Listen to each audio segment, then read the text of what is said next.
Bonsoir. Je suis Prudence Onko-Courts.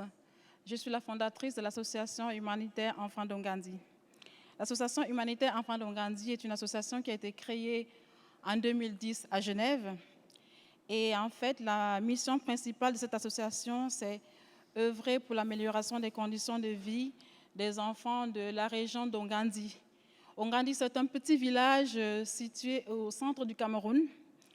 Et c'est dans une localité qui regroupe en fait une vingtaine de villages.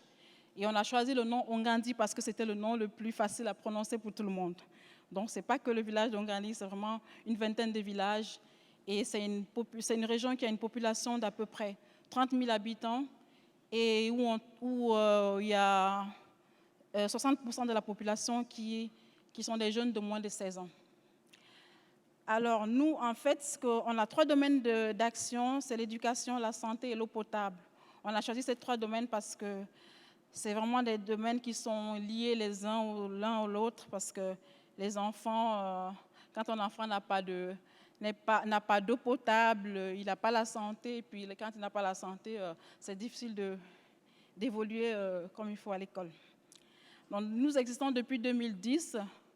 Depuis cette période, nous avons, sur le plan de l'éducation, nous avons mis sur pied un programme de parrainage scolaire.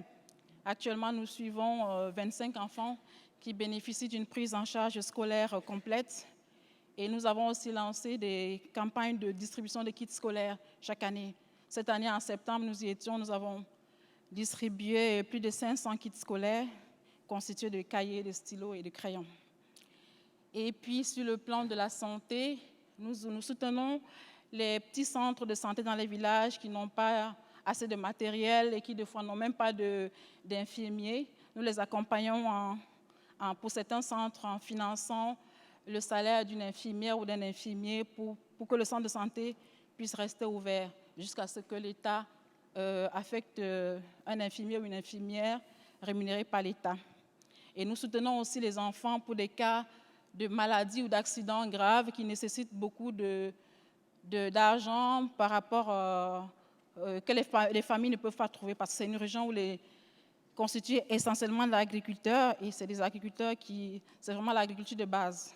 Ils cultivent pour vivre, donc ils n'ont pas toujours beaucoup de moyens. Donc nous avons l'année dernière, nous avons soutenu un petit garçon qui a eu un accident grave, qui a été amputé. On l'a accompagné depuis l'accident, depuis l'opération, jusqu'à l'acquisition d'une prothèse. Et on était heureux de l'accompagner en septembre pour la reprise de l'école, après une année d'absence. Et sur le plan de l'eau potable, nous aidons les populations à avoir accès à l'eau potable. Nous sommes actuellement en train de construire le 4e point d'eau potable, dont 2 dans 2 écoles et les 2 autres dans le village. On espère que d'ici quelques années, on aura construit beaucoup plus de points d'eau parce que les populations, il y a vraiment un réel problème d'accès à l'eau potable. Et c'est ça qui entraîne beaucoup de maladies des enfants et puis qui fait que le taux de mortalité infantile est assez élevé dans ces régions. Et vraiment, notre combat, c'est vraiment aider ces enfants et ces populations-là, principalement les enfants, parce que ce sont les premières victimes. Et voilà, on continue de mener ce combat-là et on espère qu'on aura toujours plus de moyens et de soutien pour pouvoir continuer.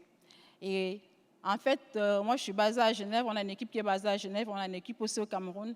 Et on a la chance de collaborer avec les associations qui sont basées, bien implantées au Cameroun pour ces différents domaines comme l'association ASCOVIM et l'association REPCAM qui nous sont d'un grand soutien et d'une bonne aide dans le partenariat. C'était un peu tout. Je vous remercie. Merci beaucoup. Merci.